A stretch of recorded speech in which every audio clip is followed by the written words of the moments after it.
So the Nintendo Switch 2 has finally launched at this point, and there's a number of interesting things that I want to go over when it comes to gaming news and all that, but it's kind of one of the things that I said that would happen, that I see happening, and this is no shot when it comes to anybody that I speak about when it comes to gaming, guys. You guys know how I am.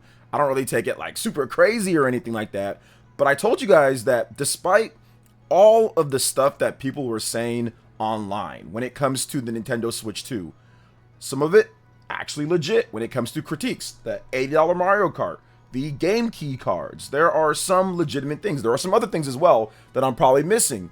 But then there are things that are fake. And there are things that people were doing simply to make a lot of money, or simply to grift, or simply because of tribalism, because they just hate Nintendo or whatever the case is. And that is happening. That is happening all across YouTube. That is happening all across the internet. That is happening on Twitter. It is happening everywhere. And let me give you guys just an example of what I'm talking about. And once again, no shots to Mudahar, because I think that he's a great content creator overall. But I saw this post where he went out and got a Nintendo Switch 2 with Cyberpunk and said, hey, they had plenty of these in stock. But then also, if you look at his channel, what he said beforehand, Nintendo Switch 2 is disappointing. Why I'm not buying a Nintendo Switch 2 right now, which I guess he didn't catch the pre-order or whatever, but we all know what's going on here. We all know what's going on here. We all know what people are doing. Despite saying that they're not going to get a Nintendo Switch 2, or they're not going to pre-order one, or they're not going to do this, or they're not going to do that, or it's disappointing, or it's bad, or it's whatever the case is, they still went out and got one. A lot of these people that you saw went out and got one. We saw people make negative video after negative video after negative video and complain about everything that they did not do the same when it comes to Microsoft or Sony or PC or Steam Deck or Valve or whatever the case is. Just make up all of these different things, and then not all of a sudden they're in line, or not all of a sudden they have one at this point, and that's fine. Look, I want as many people to buy the Nintendo Switch as possible, but I will say this: I had so many people saying that you're a fanboy or drone or a shill for simply calling the things how I see it, because guys, this is not my first, second, third, or fourth rodeo. Like, I've been covering Nintendo and their platforms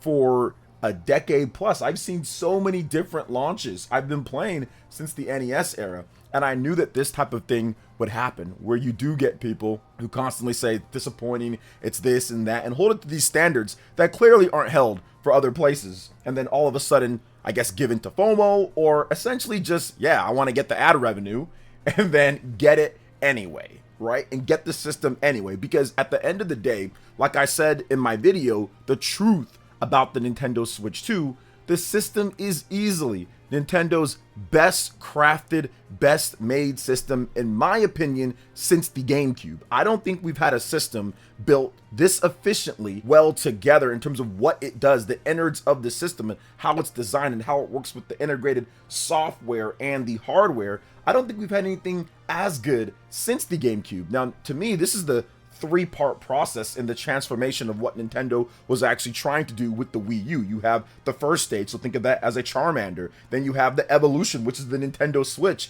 That is the Charmeleon. And now you've got the Charizard. This is pretty much the evolution in a vacuum when it comes to 2012 right now to 2025. They've evolved the Wii U gamepad to the Nintendo Switch, but then now to a system that can actually run a lot of the modern games and all their games at good frame rates. It can fix a lot of the games that were uncapped on the Nintendo Switch 1, or even if they were 30 frames with dips, they get that to 30. So this is what Nintendo's been wanting to do. It's the evolution of that, and I felt that would be the way because of technologies like DLSS, and it's because they're taking a second crack at something that they've wanted to do for the past 2 generations, and third time is a charm. Now, Nintendo Switch 1 was great, but obviously there was issues when you look at the third-party support from the very beginning. You can kind of tell third-party developers, one, were not confident in the Nintendo Switch 1 at all because of the Wii U and the Nintendo 3DS, but also, two, some of the problems with that type of architecture and developing.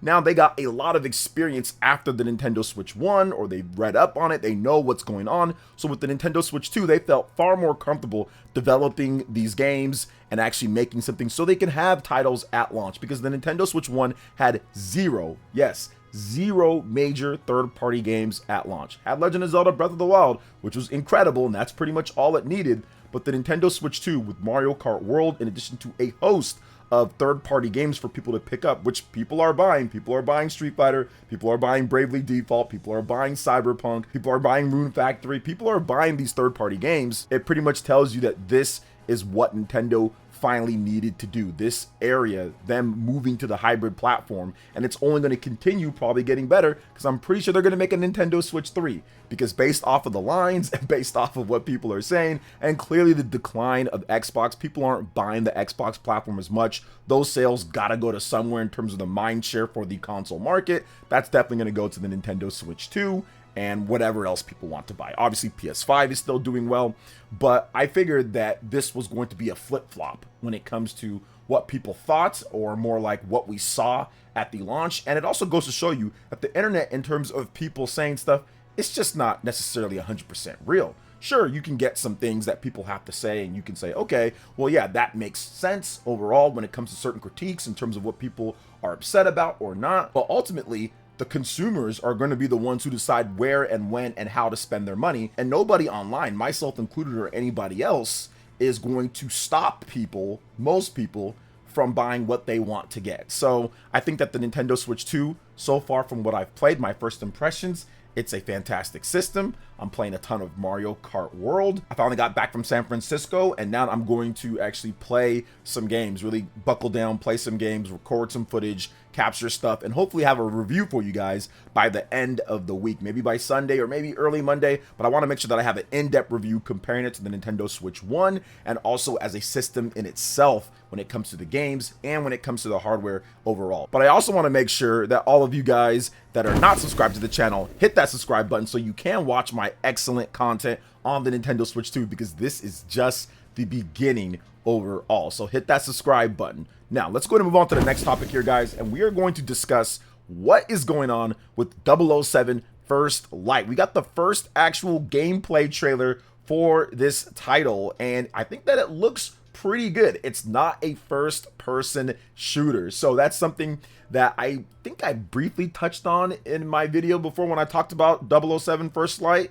And I'm glad that it is a third-person shooter with stealth mechanics as well. So you're going to be able to sneak around and use different types of gadgets and stuff. So that's pretty cool. Has like that Metal Gear type of touch. But then it also has like that third-person shooter Uncharted type of gameplay as well. Or even like Splinter Cell. It reminds me of a mix of all of those games. Splinter Cell, Uncharted, Metal Gear Solid, all of those. And I think that it's going to be pretty good. Now, this game's coming to PlayStation 5, Xbox Series, PC, and the Nintendo Switch 2. So I'm hoping that the Switch 2 version of the game is actually solid and lines up. But I do think, based off of what we saw so far, looks smooth, looks good. You can tell that they've been developing this game for quite some time. Now, it does have a little bit of a generic looking main character overall, but I understand, like, listen, it's going to be about the gameplay overall. It's going to be about the voice acting. It's going to be about the scenes and the setup and the structure. I'm an old school 007 GoldenEye player, so that's what made GoldenEye so good. That's what made the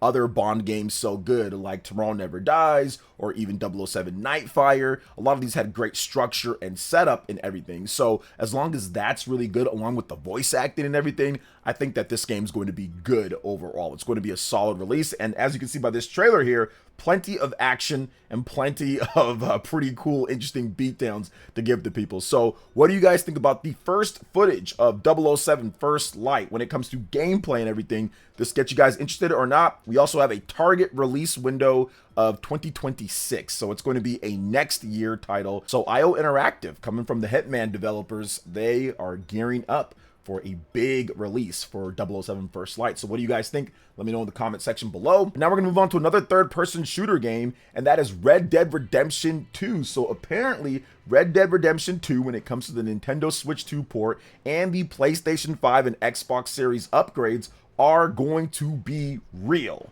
Now this is something that has been rumored, has been leaked, rumored, whatever you want to say, overall for quite some time now. It's been months now that we've heard about it, and it looks like it's going to be happening because Nate the Hate says that it is happening at this point. So people have been wanting, have been waiting, have been asking for Red Dead Redemption 2 to get an update on PlayStation 5 and Xbox Series, because the original game is at 30 frames, so hopefully they can get that to 60, and then we're going to just have to see about the Nintendo Switch 2 port based on how that's going to be. Is it going to have all the features and stuff that the Xbox Series and PlayStation 5 has? So we're going to have to wait on that, but this game is a game that originally ran really good when it comes to everything considering. Like, if you look at everything, what the base PS4 is and how that game looks and how it ran, it actually was pretty impressive that it ran the way that it did overall, because we've had games that clearly don't look anywhere near as good and don't run on the PS4 as good as Red Dead Redemption 2 does. So I think that the PS5 and Xbox Series update, in addition to the Nintendo Switch 2 version, can be really good.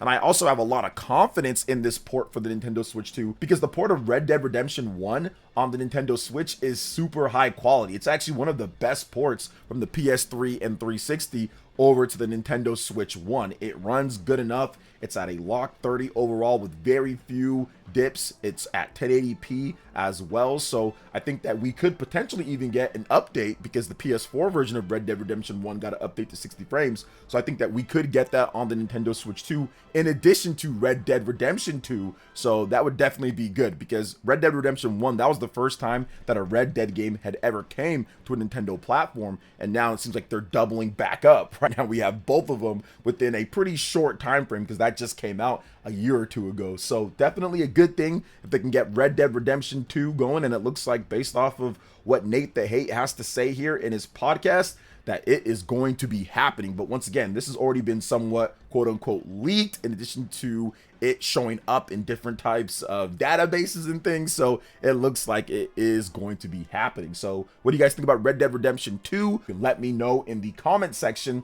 And now we're going to move on to a final topic that was very interesting overall, and that's Monolith Soft. What's going on with them? Well, helping out with Mario Kart World when it comes down to it. So yeah, the Monolith Soft that develops the Xenoblade games, they have revealed that they did work on Mario Kart World. They helped design some of the environments overall in the games and some of the characters as well. Now, this is something that, if you know Monolith Soft at Nintendo, that it's not really too surprising, because Monolith Soft helps out on a lot of the biggest Nintendo games. Since Nintendo acquired them over a decade plus ago, they've been able to help out on The Legend of Zelda, on Splatoon, on Animal Crossing, and now obviously Mario Kart at this point. Now, you also have to remember that they have multiple teams and different studios, and some of those satellite studios only help out with Nintendo's other games because of their expertise, while the main studio works on the big games like Xenoblade Chronicles 3 and